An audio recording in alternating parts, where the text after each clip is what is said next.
Hello everyone, this is a 1-year review of the Google Pixel Watch 3. I've had this watch since launch and I've had it for roughly almost a year now. I guess a year now. And the question you might be asking yourself is whether or not you should consider this watch at a discount or perhaps pick up the Google Pixel Watch 4. I'll go over some key things that I like and some things that I'm not too happy about. Overall, it's a very good watch with one fatal flaw from my perspective. And that is that there is no complication or way to get text messages directly to the watch. You can get notifications. Here's the little notification complication, if that's not too much to say. But when you click on it, you get nothing. Now the notification will pop up and you'll be able to get your text message. But the fact that it doesn't have a dedicated message complication for texts, and that like Apple does here, right there, you can click on it, you can get your text messages, and you can respond back. This, for me personally, is what essentially makes me not wear the watch. The point of me wearing the watch is, for me personally, right? Health tracking, fitness tracking, and dealing with text messages, and the ability to kind of use the speaker to speak them out, right? Now that's pretty good. Obviously, voice texting works pretty well. But the fact that there's no message complication, I think, is really silly and ridiculous. That's one of the reasons why I don't wear this watch on the daily as I was for a while. It became increasingly frustrating to have to go in and find your notification or make sure you click on it when it pops up and be able to respond to text messages. This is a very simple thing. I don't know why Google has overlooked it, but that gripe aside, and it is an annoyance like no other, there are a couple other things that I found that I like and don't like. So in terms of fitness tracking, I rely on the Quantified Scientist. He does a really great job. He has a a YouTube channel, excuse me, and he does a really good job breaking it all down in terms of fitness tracking, smartwatches, and this watch holds up in terms of Android phones. Outside of some watches that are not as readily available in the United States, like from Huawei and what have you, this watch holds up really, really well. It is comparable with the Apple Watch and the high-level watches that do fitness tracking, Garmin, Huawei, for a watch, right? Obviously, I mean, if you have the whole setup with the chest strap and everything, that's going to be perhaps a little bit better, of course. But as far as Android watches, base model, and essentially what are we dealing with here in the United States? Samsung, maybe OnePlus, but not really, and Google, unless you have an iPhone. So for fitness tracking, this blows the Samsung watches out of the water, even the latest models. And again, you can go to his YouTube channel, The Quantified Scientist. He does a really great breakdown. And I rely on him for that in terms of accuracy because he does such a thorough job. Now, having said that, that portion of this is fine. Like, calculate your steps. I think it was Tao Wen. She did something as well, when she calculated her steps when she was, using her stroller with the baby. And, she does mostly Samsung devices. And I'm sure, those of you who are Samsung heads know who I'm talking about. The watch wasn't really tracking her steps. The Samsung watch wasn't tracking her steps as accurately as the Pixel Watch. So the Pixel Watch is a really good fitness tracker. Obviously, they've leaned into the Fitbit element of it, right? So that's good. But notifications, it's a joke. Everything else I can click on here. If I pop this, nothing happens. I don't get any, the notification doesn't go anywhere. It just lets me know I have something. Then I have to go into the OS and then figure out, okay, well, where's the notification, right? And do all that stuff, right? And we shouldn't have to do that with the watch. In terms of the build quality, overall, it's held up well, with the exception of the fact that I have to use one of these like kind of case bends now, because unfortunately, the little ridges here that hold in the actual OEM strap right? It essentially just started bending over. So as with wear and tear over time, these little teeth here that hold in the OEM strap started to bend to the point where it would just start to slip off. So that's been an issue. I think Google needs to, again, commit themselves like they have with the phones. They need to commit themselves to the watch and with the same fervor, right? In the same way. That's now it's time. If you're going to do this, Google, now's the time to do it, right? Like the phones are excellent now.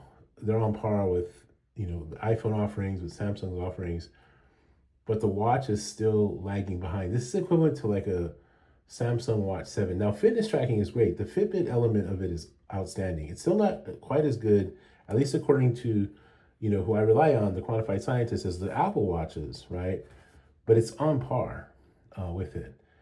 So what I would like to see is that they lean into it a little bit more and come up with a premium watch, something equivalent to the Ultra, because this is more like a base model iPhone watch or the Galaxy Watch 8, right? Like or the 7, the base models. It's not equivalent to a premium watch. It's not a premium watch in it by any stretch. It does hold up pretty well though. The glass has been okay. I don't have many scratches on it other than usual wear and tear. Now I do have a really thick case for it, because if I did use the OEM one, what I noticed too, as I was clanking the glass a lot more, so I stopped wearing that one for that reason. But the main reason I stopped wearing it was because the build quality is just not quite there. This is a cheap watch. I mean, it's not cheap in the sense of price.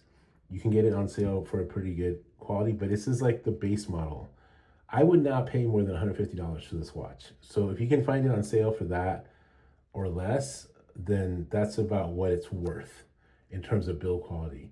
Now, as far as the software is concerned, I don't have any complaints about the software except for the fact that it does not have a messages complication. I simply don't get that. I just don't understand why that's a thing in Wear OS.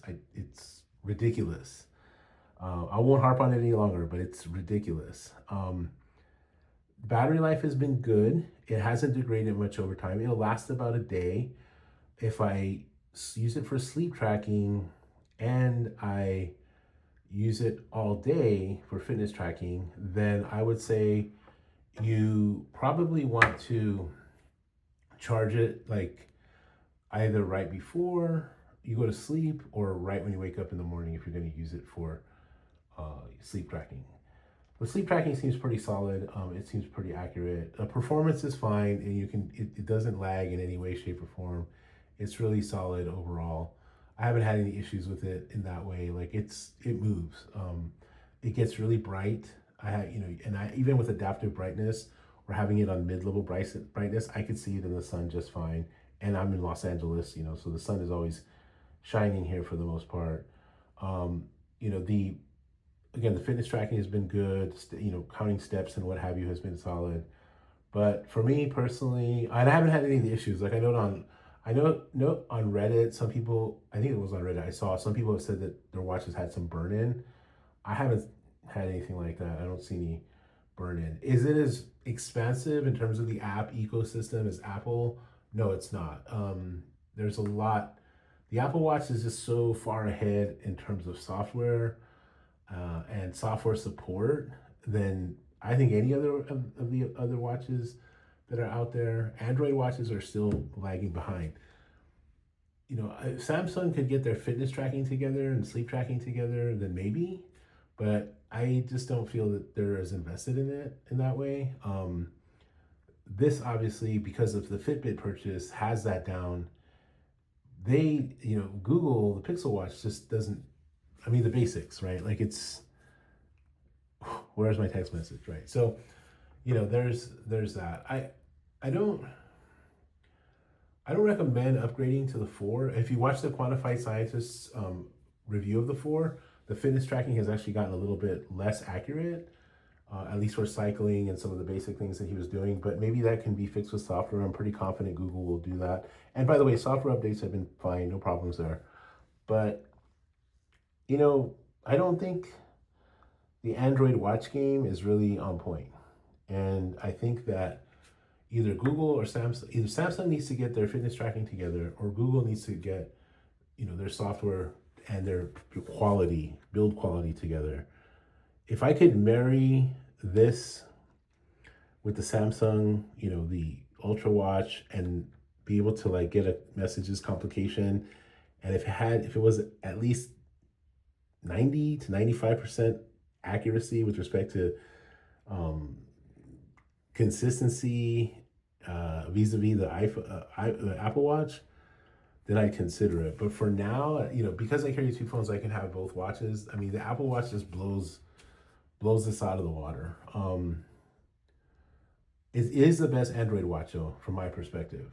It's just not, the commitment to the watch isn't quite there yet. And hopefully they'll do that in the future. The 4 is solid, but if you have the 3, I don't see the point in upgrading.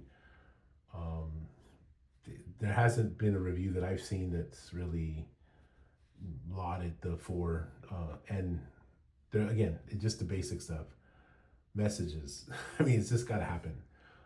Yeah, so it's been a mixed bag. I got it for free essentially, so I'm not complaining too much.